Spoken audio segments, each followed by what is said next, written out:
January 12th, 2016. Took Jamie to the dentist for 3 fillings today.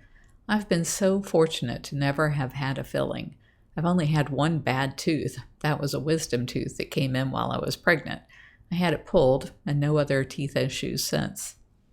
That was short.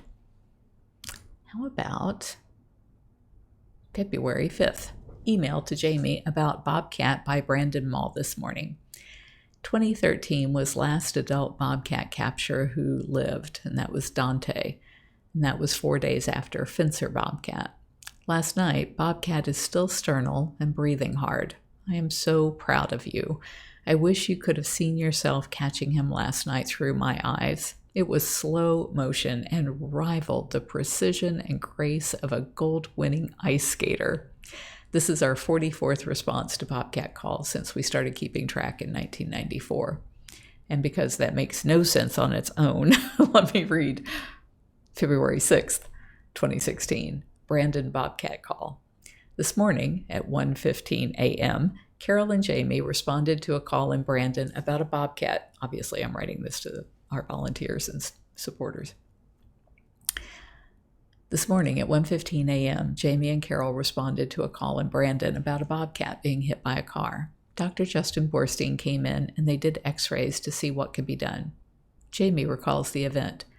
I get a call at 1:15 a.m. and it's a man saying that his wife has found an injured Bobcat in the middle of the highway in Brandon. Most people have no idea what a Bobcat looks like, so I ask him to have his wife text me a photo. Dang, it's a Bobcat. Now I'm awake. I call my mom to see if she has a net and a carrier at her house next door so that I can save time getting to the scene, but she doesn't. She gets out of bed and says she'll go with me. As I hop into her truck, she says, "Do you have a coat?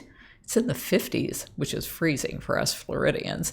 And I say, "I'm in my pajamas. No, I didn't bring a coat."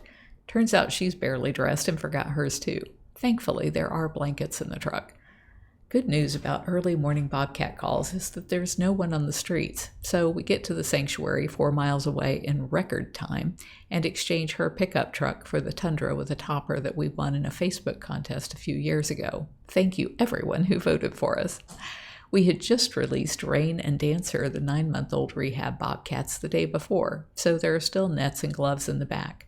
We grab a big carrier out of the emergency response center and on our way. Meanwhile, the Good Samaritan who had called in the accident is frantic because the police have shown up on the scene and told her she can't stay in the middle of the highway. She puts the officer in charge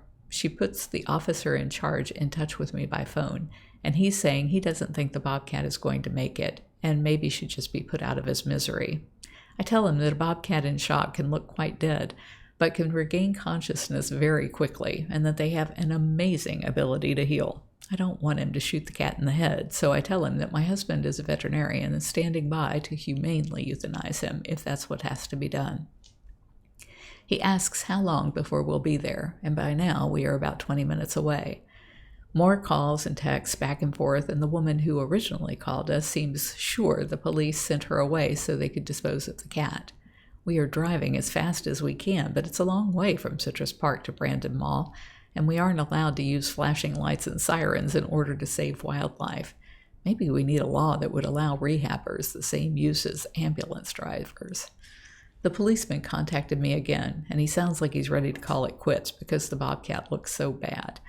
He says that he doesn't think that the cat is going to make it, and that he's bleeding from the nose, and his eyes look bad, and even thinks that he can be picked up by hand. By now we are 5 minutes out, and I just ask him to wait. He agrees. Carole recalls what happened next. As Waze is telling us that we are arriving at the location, I see the flashing lights of a patrol car and start to pull up behind it, but then notice there are patrol cars' lights flashing at every corner of this huge intersection. My first concern is which one should I pull up next to in order to have our tools closest to the cat? But then my heart leaps with joy to realize the agency has cordoned off the entire road to ensure that no one runs over the Bobcat, who is crouched in the middle of the road. I've never seen the police be so concerned about an injured animal before, and it makes me grateful beyond belief. In the center of all the chaos, I can see him, and he looks huge. He's in pain, so he's all puffed up. but the lights from angle highlight a halo in his fur tips. He's in pain, so he's puffed up, but the lights from angle highlight a halo in his fur tips that make him seem enormous. I wondered to myself if I brought a big enough carrier. Jamie and the officer she had been speaking with grabbed the nets, and I grabbed the carrier out of the back of the Tundra and head toward the Bobcat. As we approach, Jamie asks how close the officer has been to the cat so that she can assess his fight or flight distance. The officer says he's been right up on him, but that the cat seems to be recovering. He suggests that perhaps his bell has been unrung, meaning that he thinks the Bobcat might be coming to his senses and may be more likely to bolt. Artfully, Jamie breaks away from the cat's view of me with the carrier and the policeman with a net coming at his face and sneaks around behind the Bobcat. Sure enough, when we are all about 10 feet out, the Bobcat decides that he isn't going to be taken alive, and he uses the last of what he has in him to leap to our left. Jamie comes in like a ninja with one downward sweep of the net over him as he leaps.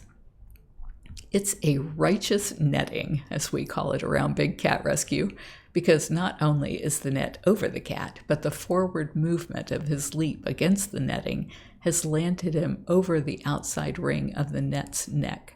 It is that configuration that allows us to lift a Bobcat securely, because they can just hop right out of your net if it doesn't fold over the edge.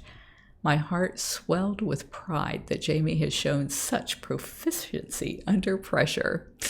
The officer showed some pretty amazing skills as he leapt right into the fray and put his net down over the top of Jamie's. That little bit of extra security can make the difference between keeping a Bobcat in a net and having them break free. I put the carrier in front of Jamie's net and asked the officer to trade spots with me. Jamie and I have moved countless cats from nets into carriers over the years, and it isn't easy.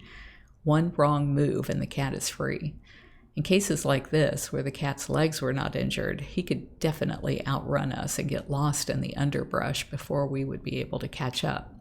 His facial injuries would then cause him to die a long and painful death. We couldn't risk it. The officer, rather expertly I might add, put one foot behind the carrier to brace it. Sometimes an animal goes in so fast that they are able to push the carrier away from the nets and then can turn on a dime to escape through the crack. Jamie lined her net up to the open door, and I used mine to push his tail in through the opening. The officer, or Jamie, slammed the door shut while retrieving the netting, but it happened so fast I'm not sure whose hands were where, but the Bobcat was safely secured. We shouted our thanks out to the officers who were guarding the intersection and gave the officer in charge our brochure to share in case they got more Bobcat injury calls. Jamie called her husband, Dr. Justin Boorstein, and told him we were successful and on our way to the Windsong Memorial Hospital. He met us there around 2:45 a.m. This turned out to be Thor, and you can find out Thor's story at bigcatrescue.org/Thor.